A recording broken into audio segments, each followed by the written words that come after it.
साहब क्या मुश्तज़नी के बाद गुस्ल फ़र्ज़ हो जाता है?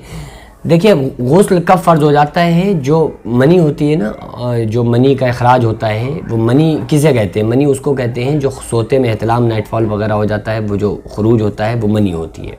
या हस्मैथून इंसान हाथ के ज़रिए से ज़िना करता है, चाहे वो लेडीज़ हों या जेंट्स हों। और या उसके अलावा मियाँ बीवी जब हम बिस्तर होते हैं, हम बिस्तर होने के बाद जो वाइट डिस्चार्ज होता है, पानी जो रिलीज़ होता है, उसको मनी कहते हैं। मनी की पहचान क्या है? मर्दों की जो मनी होती है उसकी पहचान अलामत ये है कि वो गाढ़ा और गलीज़ पानी होता है, जिसके निकल जाने से इंसान के ऊपर गुस्ल फ़र्ज़ हो जाता है।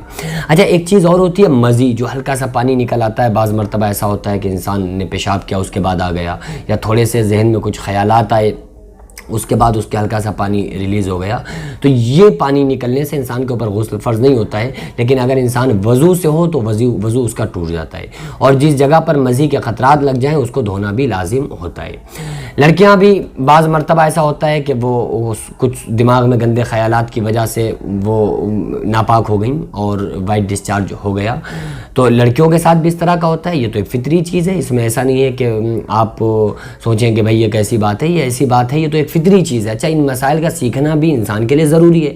लोगों को ये नहीं पता होता है कि इसके बाद हम पाक रहेंगे या नापाक हो जाएंगे, या किस तरह के पानी के रिलीज़ होने से हम पाक रहेंगे नापाक हो जाएंगे। हालांकि ये इंसान की फितरती चीज़ें हैं जो इंसान की ज़िंदगी में होती हैं, लेकिन इंसान इन चीज़ों को सुनने सुनाने में, मसले को सीखने में इंसान को शर्म आती है। लेकिन अफसोस के गुनाह करते हुए इंसान को शर्म महसूस नहीं होती है। तो अगर वो चाहे लड़कियों के साथ ये मामला हो कि सोच विचार के साथ कुछ ख्याल आ गए और उसके बाद वो वाइट डिस्चार्ज हो गया, या मर्दों के साथ, या मर्द हजरात अपने हाथ के ज़रिए से या लेडीज़ अपने हाथ के ज़रिए से मनी को खारिज कर रही हैं, तो उसके बाद उनके ऊपर गुस्ल फ़र्ज़ हो जाएगा, चाहे वो लेडीज़ हों या वो जेंट्स हों। अब गुस्ल फ़र्ज़ हो गया, इस गुस्ल का तरीक़ा क्या है कि जब इंसान मतलब हस्मैथून करने के बाद, मुश्तज़नी करने के बाद जब नापाक हो गया, तो अब उसके बाद वो इंसान गुस्ल किस तरह से करे, उसका तरीक़ा क्या होगा। देखिए, इसका जो तरीक़ा है वो तरीक़ा ये है कि सबसे पहले इंसान को चाहिए कि वो नजासत जो इंसान के जिस्म में लगी हुई है, अगर इंसान के जिस्म में नजासत लग गई पैरों वगैरह में, तो उस नजासत को सबसे पहले दूर करना है। नजासत को कब तक और किस तरह से दूर करना है? जब तक उस नजासत को रगड़ के साफ़ करना है, पैरों से, रानों से, और जिस जगह पर, जिस पार्ट पर लग जाए, चाहे वो प्राइवेट पार्ट हो या वो कोई भी पैर वगैरह हो, उसको इस तरह से रगड़ के साफ़ करना कि उसकी जो चिकनावट का असर बाकी नहीं रहना चाहिए। ये नहीं कि आपने इस तरह से पानी बहा लिया और वो उसके असरात ख़त्म हो गए तो हमने समझ लिया हम पाक हो गए। नहीं, सबसे पहले आपको उसको इतनी रगड़ के साफ़ करना है कि जो उसकी चिकनावट का असर होता है वो असर इंसान के जिस्म के ऊपर से, पार्ट जो होते हैं उससे वो चिकनावट का असर ख़त्म हो जाए। पहली चीज़, चाहे वो मर्द हजरात गुस्ल करें या औरतें करें, तो जब वो चिकनावट का असर अच्छी तरह से ख़त्म हो जाए, उसके बाद में जाहिर है कि आधा जब धोएगा तो ही इंसान के जो असरात हैं, नजासत है, वो इंसान के जिस्म से दूर होगी। अब ये करने के बाद फिर फ़राइज़ को अंजाम देना है। फ़र्ज़ क्या है गुस्ल में?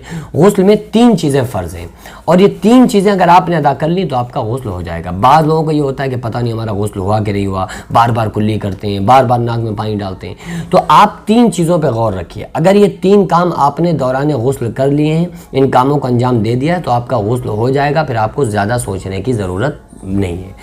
पहला फ़र्ज़ है मुंह भर के कुल्ली करना। मुंह भर के कुल्ली करना, अगर मुंह इंसान रोज़े से है तो फिर गरारा नहीं करेगा, और अगर रोज़ा नहीं है तो अच्छे से गरारा करना, मुंह भर के कुल्ली करना, ये पहला फ़र्ज़ है। दूसरा फ़र्ज़, नाक की नरम हड्डी तक पानी पहुंचाना, अंदर तक पानी को लेके अंदर को खींचना, तो नाक की नरम हड्डी तक पानी पहुंचाना, ये गुस्ल में दूसरा फ़र्ज़ है।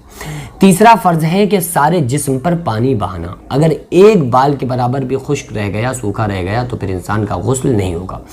सर के ऊपर से पानी डालना है अच्छे से, पहला लोटा सर के ऊपर, ये सुन्नत तरीका है। दूसरा जो लोटा, या ऐसे आप शावर वगैरह से नहा रहे हैं तो पहले सर पे पानी लेना है, उसके बाद सीधे कंधे पर, फिर उसके बाद बाएं कंधे पर। उस दौरान इंसान अगर वज़ू की नियत कर रहा है तो फिर वो वज़ू करना उसका सही होगा, लेकिन अगर उसकी नियत वज़ू की नहीं है तो फिर उसको चाहिए कि नमाज से पहले वज़ू कर ले, तो ये बेहतर है और इंसान को वज़ू कर लेना चाहिए। तो ये इस तरह से आप आपको पूरे जिस्म पर पानी बहाना है।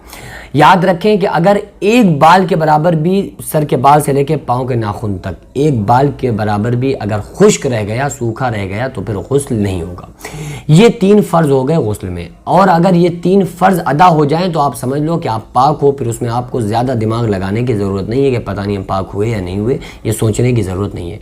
हाँ, एक चीज़ का और ख्याल रखना है कि अगर आप इसे सुन्नत तरीके से अदा कर लें तो अफजल है, बहुत ज़्यादा आप सवाब के मालिक बन सकते हैं। सुन्नत तरीका क्या है कि आपने गंदगी को साफ़ कर लिया। जब जिस्म से गंदगी दूर हो गई, जो भी चिकनावट के असरात थे वो ख़त्म हो गए, उसके बाद आपको वज़ू कर लेना है। पहले ये फ़र्ज़ अदा करने से पहले आपको वज़ू करना है।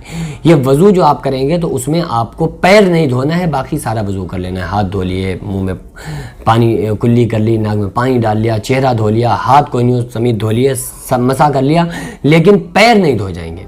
पैर जो आखिर में पैर धोए जाते हैं ना वज़ू में, तो पैरों को नहीं धोना है, बाकी पूरा वज़ू कर लिया। अब उसके बाद जो फ़राइज़ हैं उनको अंजाम दे लिया, अच्छे से पानी जिस्म पे बहा लिया, आप पाक हो गए। सुन्नत तरीके से आपका गुस्ल हो गया। पैर इसलिए नहीं धोना है क्योंकि आप जिस जगह पर खड़े हैं, जाहिर सी बात है कि वो पैर आपके अभी ज़मीन पर हैं। जब आप ऊपर से पानी डालेंगे तो ऑटोमेटिक आपके पैर बाद में धुल सकते हैं। तो ये एक सुनन जो तरीक़ा था, एक सही तरीक़ा, सुन्नत तरीक़ा, आसान तरीक़ा गुस्ल करने का मैंने आप लोगों को बताया। बहरहाल मनी के निकल जाने से इंसान नापाक हो जाता है, चाहे वो मर्द हो या औरतें हों। इसी तरह से मज़ी के निकलने से इंसान नापाक नहीं होता है, या मर्द हो या औरतें हों। हालांकि उसका गुस्ल नहीं टूटेगा, लेकिन अगर वज़ू इंसान का होगा तो वज़ू उसका ख़त्म हो जाएगा, वज़ू टूट जाएगा। और वदी जो पेशाब वगैरह के बाद अक्सर के आ जाती है, तो उससे भी इंसान नापाक नहीं होगा, उसके ऊपर गुस्ल फ़र्ज़ नहीं।